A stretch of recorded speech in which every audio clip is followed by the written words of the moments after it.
Hi and welcome back. You are listening and watching the TVC podcast with me, Simone Pennant from the TV Collective. We're an online resource that supports people of colour working in the content industries both here in the UK and across the globe. Last week we focused on building your audience, who is watching and why. If you've missed any of our previous episodes, catch up now on YouTube or listen wherever you get your podcasts. This week, it's all about money, how to turn attention into income. Making sure that you understand when the threshold's hit in, that you set up your AdSense account. We're asking who's really getting paid, what really pays off, and how to build a game plan that lasts. IP is only ever valuable when you invest in it. This is the TV Collective podcast, season 3, The Making of the Brand. Let's get into it. We're talking about the one thing that everybody's chasing, the money. Because let's be honest, the internet makes it look easy. Here's the truth that nobody puts in their highlight reel. 90% of YouTube channels never reach 10,000 subscribers. Nearly 9 out of 10 videos don't even break 1,000 views. And in podcasting, most shows don't make it past episode 3. So if the odds are that stacked, the question is, can you actually make money online? That's what we're asking this week to creators, brand leaders, and you, our community. Hi, my name is Kaio and I work in digital commissioning at Channel 4. Can you really make a living with online content? I think the answer in short is yes.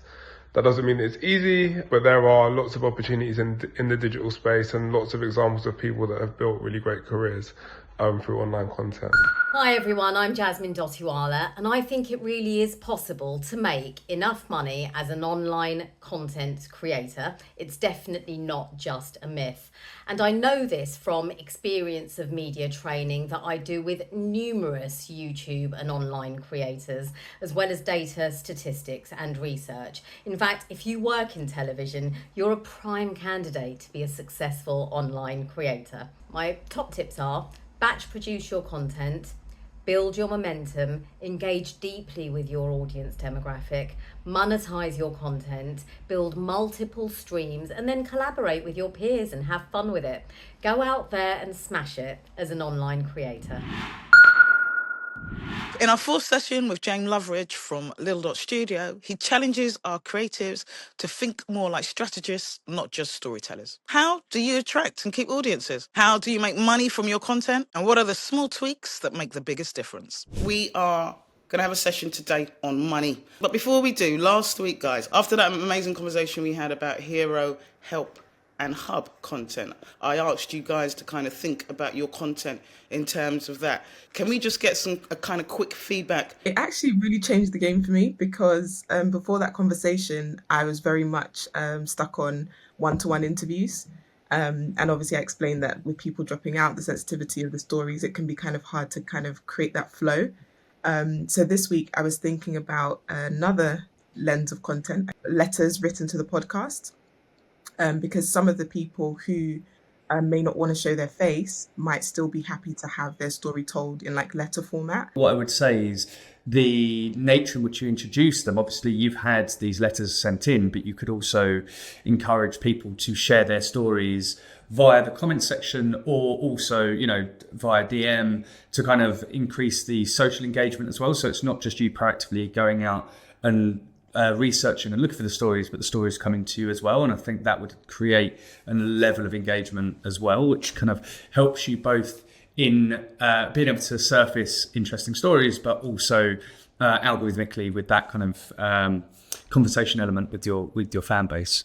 Farah, tell us about your hero, hub, and help. I know what my hero content is, so it's my blind tasting, it's my interviews with chefs, it's me sort of doing stuff in the kitchen. My sort of hub is sort of, I don't know, I suppose, when can you live stream? I don't know, can you live stream at any point, or do you have to have a certain amount of followers? So in terms of the restrictions, and I may get these numbers wrong, but I believe you can stream from a desktop with any number of subscribers. You need at least 50 subscribers to stream from a mobile phone.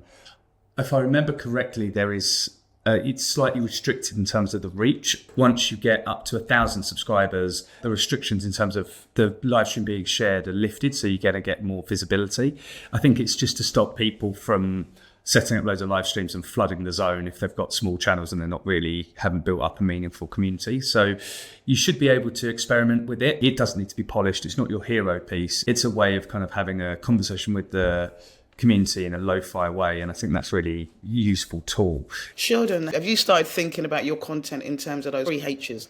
Yeah, that information was so valuable in the ways to sort of just like categorize and section out how we're gonna provide different forms of content. So like the smaller pieces of content sort of like to bring out every day to keep things rolling. We've started to work out how we're potentially going to be streaming, doing the game streaming, doing live reaction streaming. No, I think that's a really great idea, being able to kind of have that reoccurring lo-fi format with the streaming. I think it gives a different dynamic on the kind of content you're making. We're hearing all these stories about people making all this money and getting on TV.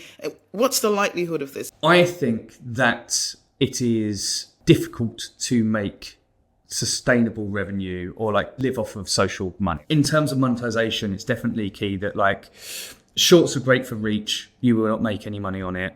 Longer content does make more money, but it needs to be long content that people are stuck around and engaged with. I think live streams are a fun way of having long piece of content that people stick around with. But again, like you can put adverts in live streams and you can insert them and all of that. Watch time is the metric you want to go after. Drive longer videos. That will drive higher RPMs and CPMs. So that's revenue per mil. That's like how much money you make per 1,000 views.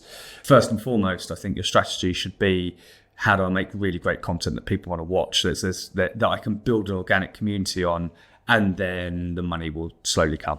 If your sole game is to make money, then I think the problem you'll face is that you'll just be following trends of stuff that's popular, trying to emulate other things without actually making anything that's true to yourself. What are the best ways of monetizing content? There are lots of ways you can monetize content on YouTube.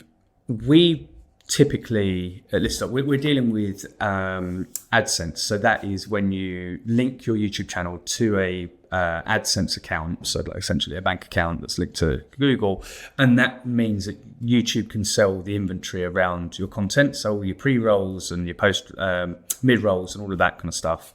So the adverts that pop up and all the little kind of pop-up ads.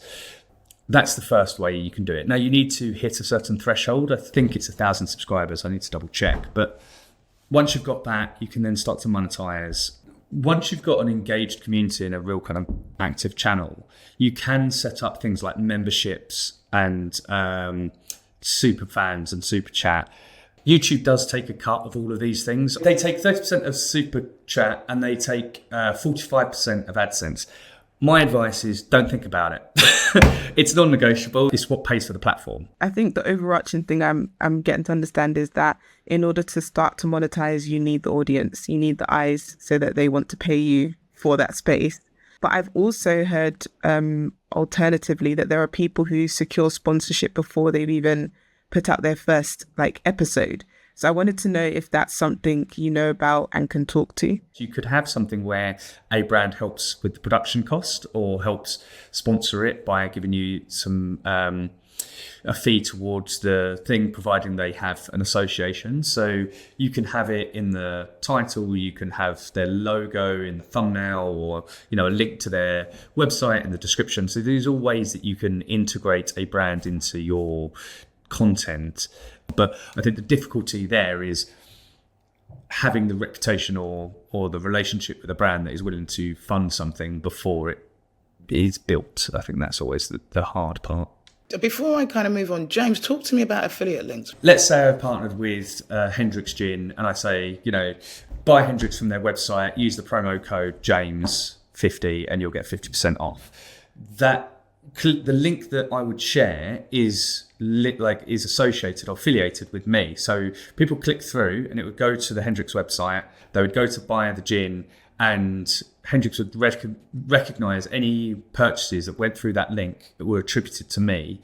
And therefore I get a kickback of whatever percentage and I get a payment for every purchase that goes through my affiliate link. It's quite difficult approaching brands. They're not approachable.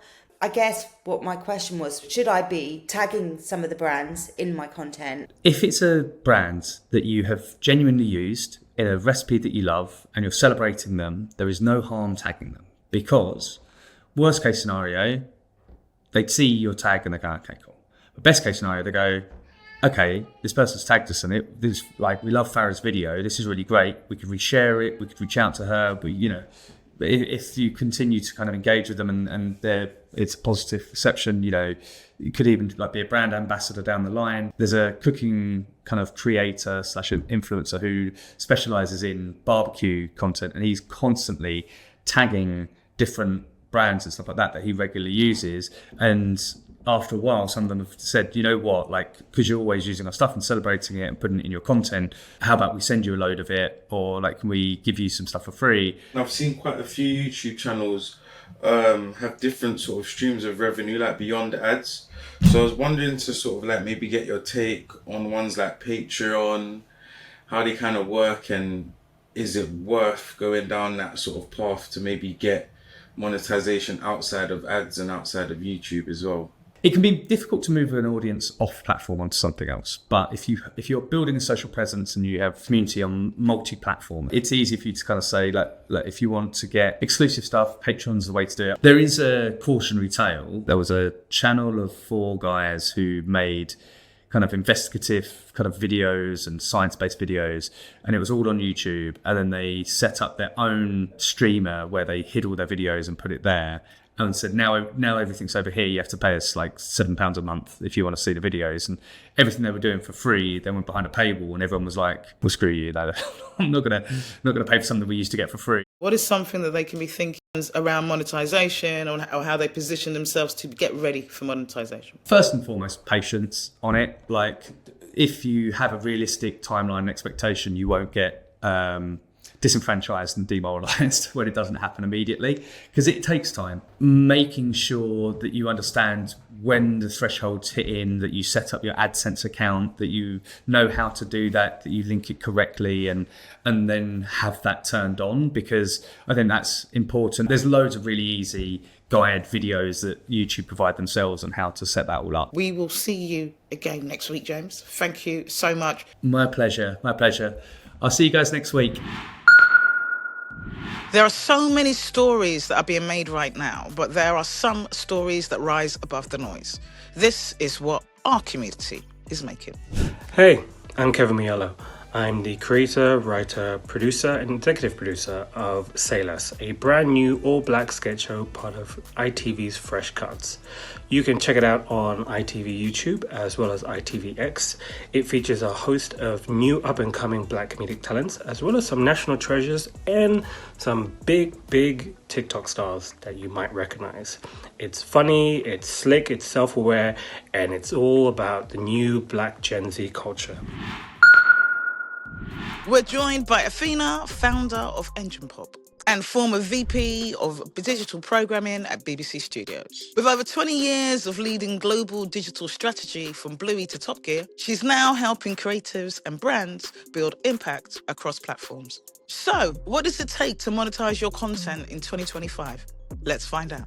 What is it that you set out to do? Well, firstly, thank you for having me. It's a real pleasure. I love what you guys do and what you stand for and what you're building around sort of diverse voices in the community and visibility. What did I set out to do? It's a really good question. There's so many parts of it, but to be really clear about Engine Pop, it's a strategy studio, and it helps content-led businesses unlock commercial value. And the commercial value can be many things. So we develop, grow, and we grow IP, things that are already in a shape but require the next nudge for it to go somewhere else. It's across digital, film, wherever that content needs to live. I want you to kind of go back to this concept of IP, because it's a conversation that's getting bandied about a lot, and a lot of content creators are being told to own their IP and understand IP. First, really break down what IP is to me, and then how do you unlock the value? IP is only ever valuable when you invest in it.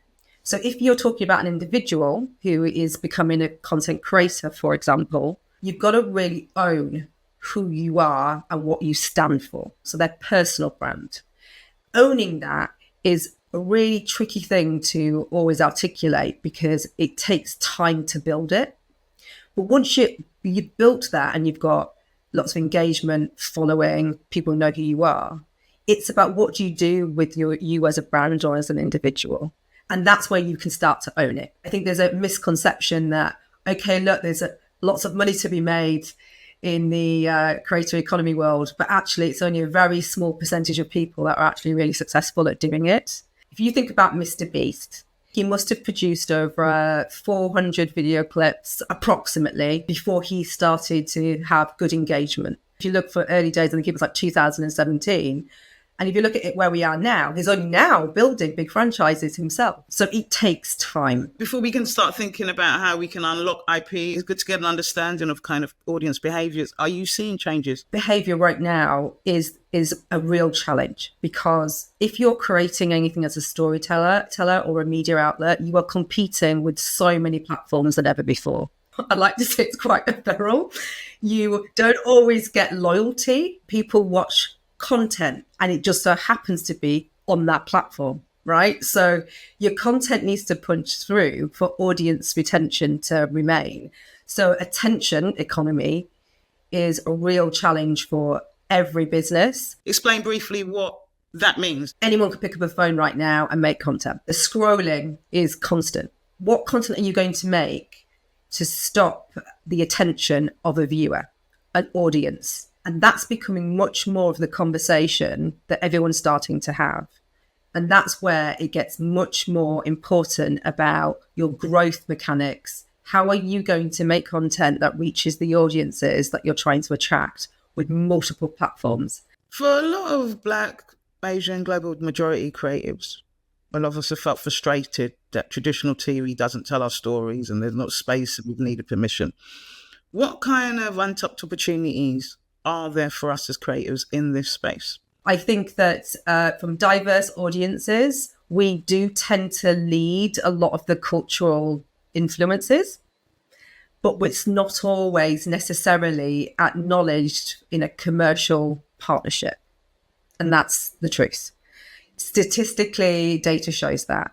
If you are a creator or you're a media owner, how can you build and build together to be able to also show the value of the work? We're being told the digital world's this kind of wonderful place. It's like it's the streets paved with gold. But a lot of people are out here hungry and not knowing how to tap into it. There's no barrier to launch a channel. So that's one thing.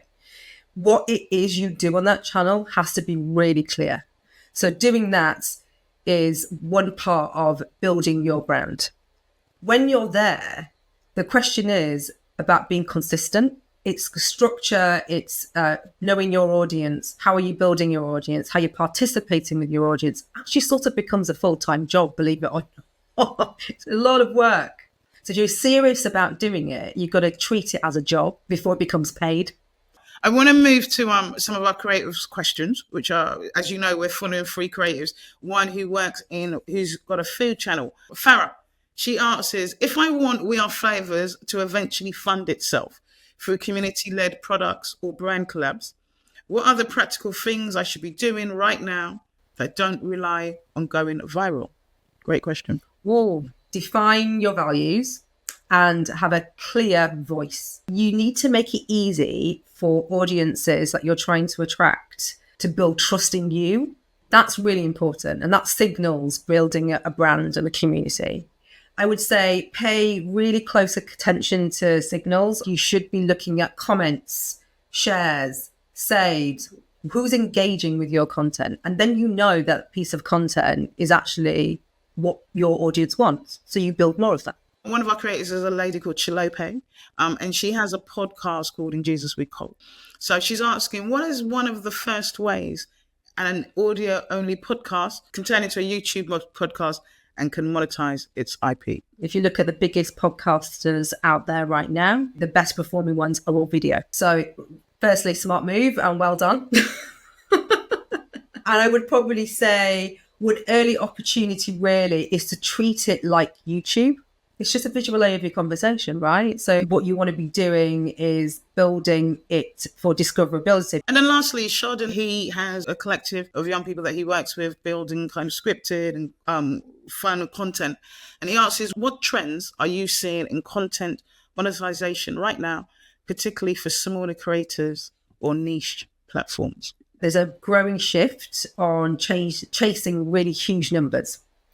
However, the focus should be really around smaller and deeper engaged audiences. Big numbers don't always convert to engagement. Being niche isn't a problem. I think actually it's a good thing, and double down on that. Thank you so much. Lovely. Thank you for having me. Take care. Ready to make some money? Hello, my name is Maria St. Louis. I'm the Head of Strategic Initiatives at Guerillascope, an independent advertising agency in the UK. Simone has tasked me with sharing things that I believe that creatives in the UK need to think about. So, number one, I would say the first thing that you really need to be getting very clear on and thinking about is conscious consideration. The issues or the challenges that you are experiencing within the TV industry, because I think you need to juxtapose that with the idea, and not just the idea, but the reality that those same issues or challenges are most likely going to be present within the commercial industry also. So is it trading in one beast for another, or do you actually see a real opportunity? Number two, I would say, is clarity. Getting clear on what the structure of the media industry is, i.e., media agencies, what are they, who are they, how can I get involved with them? Creative agencies, who are they, what are they, how can I get involved with them? Getting yourself onto the preferred partners list, or even the preferred considered partners list, so that you will be in with an opportunity to actually work with brands, agencies in the way in which you're desiring to. Number three, social media and AI. Both of these things, I would say, are your friends. Make them your friends. If you've got reservations about AI, I would say put them to the side and step into this new era that is amongst us, that is coming, that is here. And to be fair, there is no stopping it. So why not use it to your best, to empower and for the best of your ability. Last one, community. I think the power of community can never, ever, ever be overestimated, but really just recognising that that is where the power is. There's nothing better to give props and appreciation to those who've had an incredible impact on the industry while they're still around to hear it. Today, we want to give flowers to... I'm Sonny Hanley, and I'm the director of the ITV Academy, and I'm here to give flowers to a very, very special person. That special person is Ade Rawcliffe, the Group People Officer at ITV. Before being the Group People Officer at ITV, she was in charge of diversity and inclusion, and she really changed the face of ITV, both on screen and off screen. She was the one behind the Diversity Acceleration Plan. I think in the last 3-5 years, we can see a massive difference, certainly on screen and in the culture at ITV. She's been a massive supporter for me when we launched the ITV Academy 3 years ago. Couldn't think of a more fitting person. Her big smile, her huge voice, her infectious kind of energy. She really is someone that I look up to. Hello. Hi. Ade. We just want to say that we love you, we respect you, and that you're just your contribution to the industry. You mean a lot to us. We're going to let you get on with your day. We just wanted to give you your flowers. Thank you very much. I'm loving this. Thank you. Thank you. There's nothing better than a little bit of free money, new opportunities to help you grow and stay creative. And this week, let's pass it on to Jenna from OKRE to tell us a little bit more. Hi, I'm Jenna, and I'm part of OKRE. OKRE is currently open the Thriller Lab. We're fueling bold new thrillers powered by real-world expertise. So Thriller Lab will bring together creative talent and world-class experts from academia and the charity sector to work with writer-producer duos. Over 3 months, selected participants will develop early-stage ideas into powerful stories for film, TV, video games, and social media platforms. And successful applicants will gain support in accessing world-class research and the development of new ideas. So you'll get a £7,500 award to cover time, travel and collaborator fees, a place in a 3-month hybrid programme, 2 workshop days, development support with chosen experts and peer-to-peer learning. We would love you to apply. Have a look on our website at okre.org/okre-fund and take a look at what we're looking for. The deadline is November the 7th at midnight. So you have a little time. And in the meantime, we have 2 online Q&As on Wednesday, the 15th of October, 1 p.m. and Monday, 3rd of November, 1 p.m. So please do join us, please apply, and we're excited to see what you're going to thrill us with. This podcast is supported by the film and TV charities Real Impact Award and the Comic Relief's Power of Pop Fund. A huge thank you to everybody who featured in this episode. Here's the truth. Around 90% of YouTube channels never hit more than 10,000 subscribers. Most podcasts don't make it past episode 3. And the top 5 creators take home almost all of the platform money. Well, don't let that discourage you. Let that clarify your game plan. Behind every so-called overnight success is years of trial, error, and consistency. The difference between those who fade and those who thrive isn't luck. It's learning, adapting, and building something that lasts. So if you're creating, keep going. Own your ideals, build your community, and diversify your hustle. That's all for this week. Until next time, with love.